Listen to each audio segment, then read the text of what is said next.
Para comenzar con Octubre Perturbador, escogí esta serie, y sé que no tiene demonios ni zombies, pero también sé que te perturbará mucho más, porque es un caso de la vida real. Espero que disfrutes el video.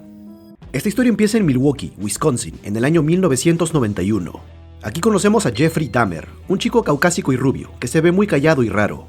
Su vecina, Glenda, le pregunta por un horrible olor a carne podrida que viene de su apartamento, y Jeff solo dice que probablemente sean sus peces, pues estos se enfermaron y murieron. Más tarde, Jeff asiste a un bar y se toma unos tragos, y luego les invita unas cervezas a unos chicos que le parecen guapos. Él conversa con ellos por un rato, y salen los coqueteos, y luego todos se van a una discoteca gay a pasarla bien. Jeff les cuenta a los chicos que se dedican a la fotografía artística, y les propone que, si posan desnudos para él, les pagará $50. Dos de los chicos dicen que no, pero uno necesita el dinero, por lo que accede a acompañar a Jeff hasta su apartamento. Su nombre es Tracy, y desde que ingresan, él nota que algo anda mal. El olor a carne podrida es demasiado fuerte, y Jeff tiene todas las ventanas cerradas, y encima tiene una Biblia satánica en la mesa. Algo anda mal. Él está empezando a asustarse, y trata de irse, pero Jeff insiste en que se quede, pues primero quiere enseñarle el lugar. Mientras le muestra su pecera y le habla de estos animalitos, Jeff esposa a Tracy de una mano, quien intenta sacárselo de encima e incluso gritar, pero Jeffrey muestra su verdadero rostro, y lo amenaza con un enorme cuchillo. El rubio insiste en que solo quiere tomarle unas fotos, y lo lleva a su habitación, donde pone un VHS con la tercera parte del Exorcista, y le dice a Tracy que mirarán la peli y luego le tomará unas fotos. Después de esto, el chico será libre de irse. Tracy mira a su alrededor y por la mancha de sangre en el colchón y el misterioso barril cerrado en la esquina, intuye que corre grave peligro, por lo que intenta seducir a Jeff para que este baje la guardia y no le haga daño. Lo que pasa aquí no lo pondremos en el video porque es muy sugerente y no quiero que me desmoneticen otro video. Jeff le confiesa a Tracy que mira esta misma película todos los días, y ahora le pide que le deje escuchar los latidos de su corazón. Este siniestro hombre dice que quiere oír su corazón porque va a comérselo. Oh my God. Tracy le lastima un ojo a Jeff y sale corriendo. Se produce un intenso forcejeo en el apartamento y la tensión es casi palpable. Contra todo pronóstico, Tracy logra escapar y se aleja gritando, «Él quiere matarme». Más tarde, este valiente joven vuelve con dos oficiales de policía, quienes solo querían que Jeff les dé las llaves para las esposas que le puso a Tracy, pues piensan que solo se trataba de una especie de juego gay. Pero tras revisar su apartamento y ver todas las cosas sospechosas y encima una colección de fotos de cadáveres, los policías entienden que, en efecto, están lidiando con un peligroso asesino, y detienen a Jeff. El 22 de julio de 1991, el infame asesino serial Jeffrey Dahmer es arrestado, y su vecina Glenda sale a gritar que ella estuvo quejándose de este hombre todo el tiempo, pues siempre sospechó de él, pero la justicia nunca hizo nada. Durante la madrugada, la policía contacta a su padre, y el pobre señor tiene que dirigirse a la comisaría y escuchar todas las barbaridades que, indudablemente, su hijo cometió. El señor parece sorprendido con toda esta información, por lo que los detectives se ven forzados a explicarle que, dentro de su apartamento, se encontró una cabeza humana en el refrigerador, así como muchos huesos, órganos y demás partes humanas. ¿Y te acuerdas de este misterioso barril que había en su habitación? Estaba lleno de ácido y contenía algunos torsos, los cuales parece que Jeffrey trataba de disolver. Además, todo indica que Jeffrey se había comido algunas de sus víctimas. Fuera de lo desagradable que es escuchar todo esto, te rompe el corazón ver cómo un padre tiene que oírlo, porque recuerda, fue su propio hijo el que lo hizo. Cuando los detectives lo dejan solo por un momento, el señor Dahmer se quiebra. Casi todas las víctimas de Jeff eran hombres afroamericanos, y ahora se entiende por qué tantas personas de esta misma descripción habían estado desapareciendo en la ciudad desde hace ya un tiempo. Jeffrey es interrogado, y aunque la ley le permite contar con un abogado, él renuncia a este derecho, y dice que será franco y simplemente confesará todo, porque tiene sentido ponerle un fin. Un detective le pregunta por qué asesinó a estos hombres y por qué conservó sus cuerpos. Ahora nos remontamos a la infancia de Jeffrey, en el año 1966. Vemos que era el hijo mayor de un matrimonio disfuncional y un día encontró a su madre inconsciente debido a una sobredosis de medicación. Lejos de preocuparse o mostrar empatía, su padre les dijo a las autoridades que ella hacía todo esto solo para llamar la atención. Tanto el señor como la señora no tenían reparo en discutir e insultarse enfrente de Jeffrey. El señor se refugiaba en su trabajo y la señora en sus pastillas, y ninguno pasaba tiempo con Jeff. Por esto, él sentía que todos a su alrededor lo abandonaban. Desde esta edad, el niño ya mostraba signos de ser un psicópata. Tenía ataques de ira en la escuela, mostraba crueldad con los animales y parecía estar en su mundo. El padre explica que Jeff no era así, pero tuvo una cirugía por una hernia y de alguna forma pareciera que el niño nunca volvió a ser el mismo. Aunque esto suena difícil de creer. Un día, el padre de Jeff encuentra una zarigüeya muerta bajo su casa, y Jeff está fascinado con este hallazgo. Su padre le habla de la posible causa de la muerte del animal, la cual puede determinar mirando su cráneo, y luego le cuenta sobre las lobotomías en animales. El señor tiene un interés genuino por estas cosas, y él piensa que podría ser una buena actividad padre-hijo para compartir con el pequeño Jeff, pues es la primera vez que lo ve tan interesado en algo. Desafortunadamente, parece que el niño se obsesiona con la muerte y con abrir cuerpos de animales. En 1991, cuando Jeff ya era un adulto, su amor por los cuerpos fríos empezó con un maniquí que vio en una tienda. Él lo robó y lo llevó hasta su casa, y pues ya se imaginan lo que hizo con él. Posteriormente, Jeff empezaría a hacer lo mismo con sus víctimas. Un día, Jeff atrae a un adolescente hasta su apartamento y luego de drogarlo le dice que está harto de que todos lo abandonen y que por ello lo convertirá en su zombie personal. Jeff toma un taladro con algo de ácido y replica el experimento de la lobotomía en animales en este pobre chico. Posteriormente, el muchacho recobra la conciencia y escapa del apartamento, pero debido a la lobotomía ya no puede hablar y está visiblemente desorientado y se mueve de manera extraña. La vecina Glenda se encuentra al pobre adolescente y pidió la ayuda de un par de oficiales de policía. Ellos confrontaron a Jeff, pero este tipo era astuto y se aprovechó del hecho de que el chico ya no podía hablar y simplemente dijo que estaba borracho y que era su novio. Jeff explicó que el joven tenía un problema con la bebida, así que los oficiales lo escoltaron hasta su apartamento, pero no condujeron una inspección minuciosa porque Jeff les enseña fotos íntimas que había sacado del joven, y como en estos tiempos la homosexualidad era un tabú, los polis se incomodaron muchísimo y simplemente se marcharon. Volvemos a cuando Jeff tenía 17 años, y vemos cómo él iba descubriendo que no estaba interesado para nada en las mujeres. Además, sus padres concretaron su amargo divorcio, y aunque su madre era emocional y mentalmente inestable, obtuvo la custodia de su hijo menor, mientras que no le importó lo que sucediera con Jeff. En un flashback vemos que la señora nunca quiso ser madre, ni disfrutó del proceso del embarazo, y se llenaba de pastillas para hacer su tortura más llevadera. Tanto el padre de Jeff como muchos doctores pensaban que la señora estaba loca, pero ella simplemente padecía de una severa depresión postparto, solo que en esta época nada se sabía sobre esta aflicción. Cuando Jeff vuelve a casa, encuentra a su madre partiendo junto a su hermano menor. La señora no tiene intención de llevarse a Jeff y dice que él es igual que su padre y que nunca la ha querido. Además, le dice que sus hobbies de disecar animales son asquerosos y se comporta muy errática. En fin, una vez más, Jeff siente que todos lo abandonan. El chico se refugia en el alcohol y en un nuevo pasatiempo, el levantamiento de pesas. Además, descubre que se siente muy atraído por los hombres, y un día, mientras conducía a casa, se topa con un chico que pedía aventón. Jeff le promete llevarlo a un concierto si primero lo acompaña a casa a tomarse unas cervezas, y al chico le parece un buen plan y acepta. Pasan las horas y el joven le dice a Jeff que ya deberían irse, pero Jeff responde que no quiere que se vaya, e intenta besarlo. El joven reacciona muy mal y lo insulta y trata de irse, pero Jeff se enfurece y lo golpea con una de sus pesas. Ambos forcejean y Jeff termina asfixiando al otro chico. Cuando descubre que ha cometido su primer asesinato, él entra en pánico e intenta esconder el cadáver bajo su casa. Sin embargo, la paranoia le gana y más tarde lo lleva a su cochera y pone en práctica sus conocimientos de anatomía y pues ya se imaginan lo que hace. Jeff pone las distintas partes del cuerpo en bolsas de basura y se dirige a botarlas al basurero local. En el camino, la policía lo detiene y como apesta alcohol, casi lo arrestan. E incluso le preguntan por las bolsas misteriosas, pero él menciona que sus padres acababan de divorciarse y que solo estuvo podando su jardín para distraerse. El oficial siente lástima por él y como solo tiene 18 años en este punto, lo deja ir con una severa advertencia. Ya en casa, Jeff se deshace de los restos del chico que mató tirándolos por el inodoro y pulveriza los huesos más grandes usando sus herramientas. Después de este primer crimen, Jeff trató de no volver a lastimar a nadie por un tiempo. Él se graduó y se reunió con su padre y con su nueva pareja. El señor volvía a la casa después de 3 meses y nunca se enteró que su esposa se había marchado junto a su hijo menor, dejando solo a Jeff. El señor regaña a Jeff por estar bebiendo y le pregunta qué hará con su vida. Y el chico intenta hablarle sobre sus impulsos violentos y sexuales, pero el señor parece que no estaba listo para este tipo de conversación, así que simplemente cambió de tema y decidió no escucharlo. Y lo mandaron a la universidad, pero Jeff no asistía a clase, y lo mandaron al ejército, y parecía que Jeff prosperaría como un especialista médico, pero él usó su conocimiento en somníferos para dopar a uno de sus compañeros soldados y abusar de él. Obviamente, Jeff fue expulsado del ejército. Consternado, su padre lo deja viviendo con la abuela, quien está segura de que puede reformarlo y guiarlo por el camino del bien. Pero como ya vimos antes, en este punto de la historia, Jeff se roba un maniquí de hombre y lo lleva a su cuarto, para ya saben qué. Al día siguiente, la abuela lo encuentra mientras limpiaba. Cuando Jeff vuelve del trabajo, se sorprende al ver que su maniquí ha desaparecido, y la abuela le dice que ella lo botó a la basura. Jeff está muy fastidiado y le pregunta por qué hizo eso, a lo que la abuela le responde con otra pregunta. Ella quiere saber si él siente atracción por otros hombres, pues cree que en la iglesia Jesucristo podría curarlo de estas atracciones. Pero Jeff pierde la paciencia y se enfurece, y le grita horrible a la señora y hasta revienta un plato. Él luego se disculpa con su abuela, y la señora es muy comprensiva, y le recomienda que visite la feria estatal para que se divierta. Además, le dice que hay un puesto de cerveza allí. Y Jeff vuelve a recaer en el alcohol, y se divierte en la feria, y lo atrapan jalándose la solución frente a todo el mundo. Jeff había conseguido un empleo en una carnicería local, pero luego de ser arrestado por esta conducta, el dueño lo despidió sin pensarlo.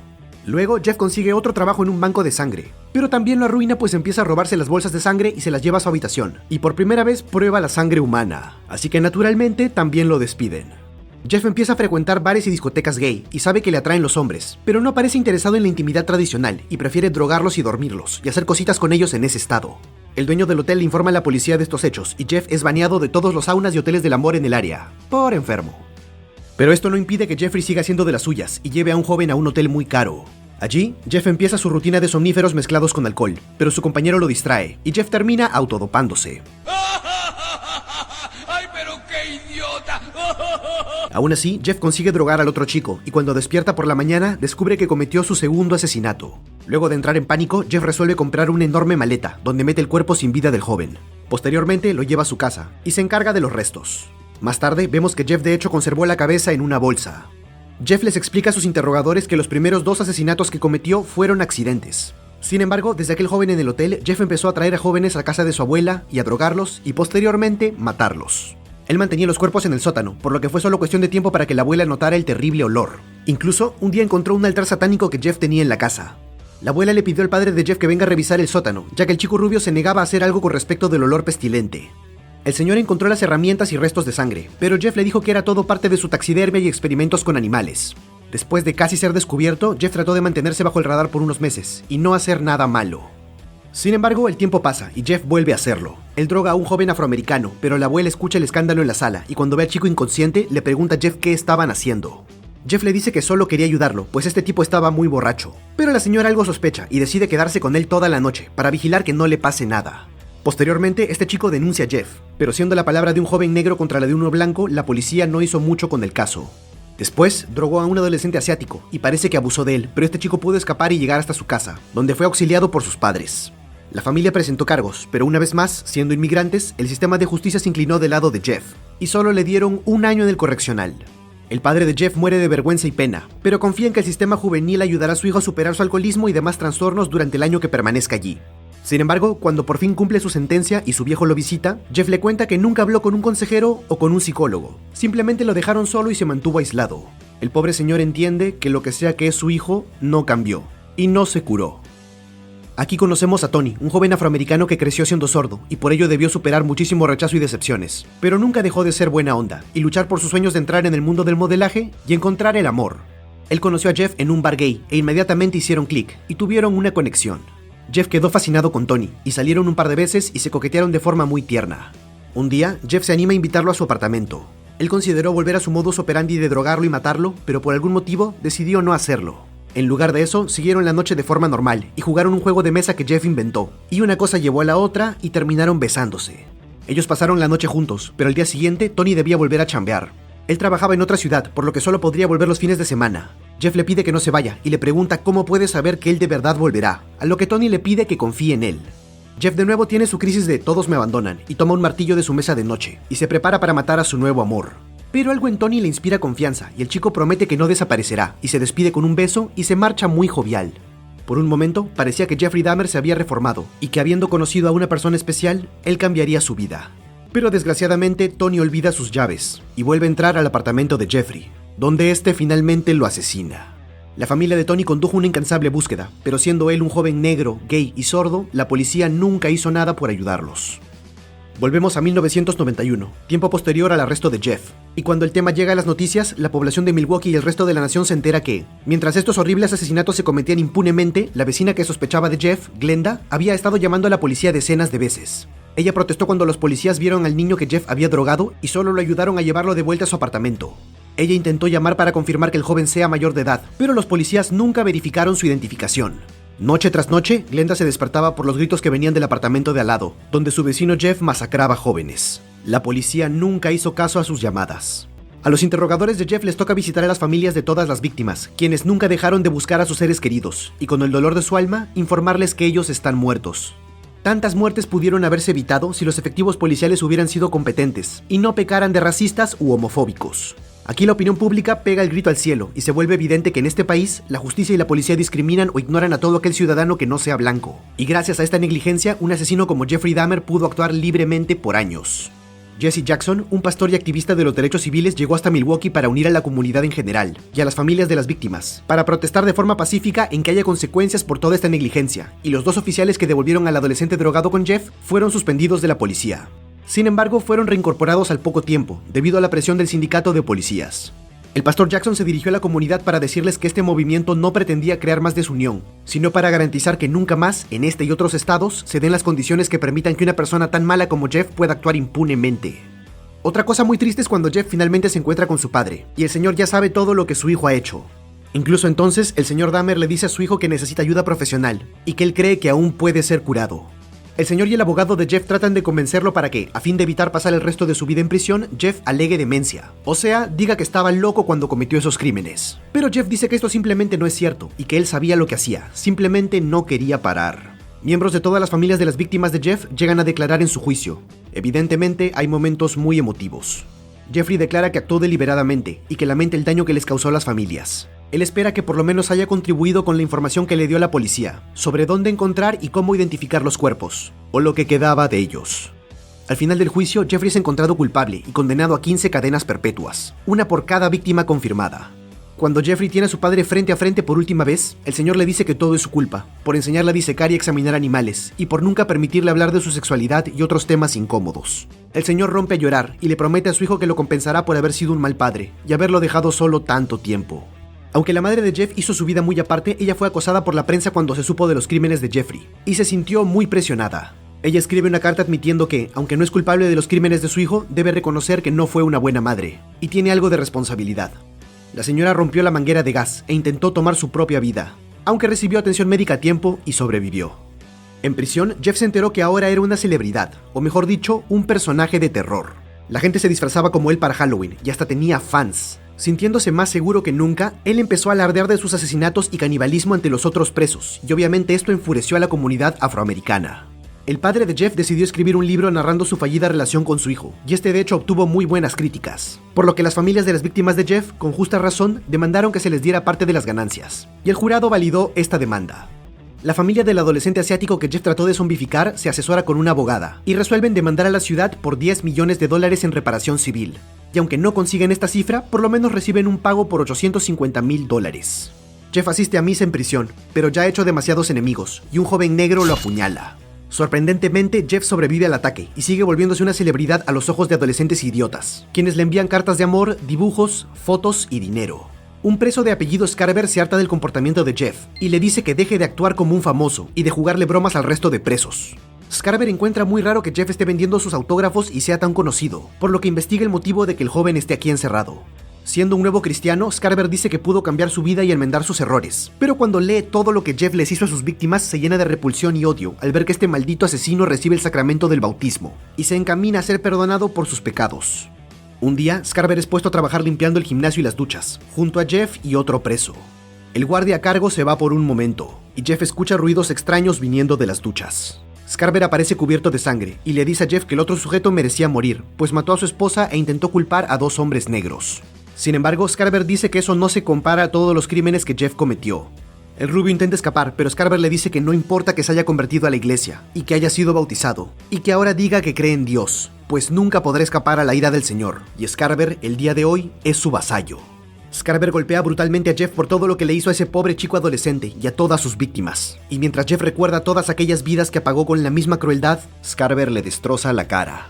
El 28 de noviembre de 1994, Jeffrey Dahmer muere a causa de traumatismo severo al cráneo y cerebro, y esta verdadera historia de terror llega a su fin. Y bueno amigos, esto ha sido todo por hoy. Si te ha gustado el video y eres nuevo por aquí, te recomiendo ver los resúmenes que he hecho de otras historias terroríficas, como Viernes 13, Pesadilla en Elm Street y Masacre en Texas. Todos los enlaces los tienes en la descripción. Y bueno amigos, esto ha sido todo por mi parte. Si quieres estar al pendiente de los próximos videos y tonterías del canal, ven y sígueme en mis redes sociales. Los enlaces también los tienes en la descripción. Si quieres que resuma otra película, serie o saga en un próximo video, házmelo saber en la caja de comentarios. Como siempre, toca agradecer a los miembros del canal, mis suscriptores badass. Y espera, aún no te vayas a ver no por sin antes haberte suscrito y haber manoseado la campanita. Pero bueno, suficiente sarcasmo por un día. Yo soy Mauricio, gracias por ver y hasta la próxima.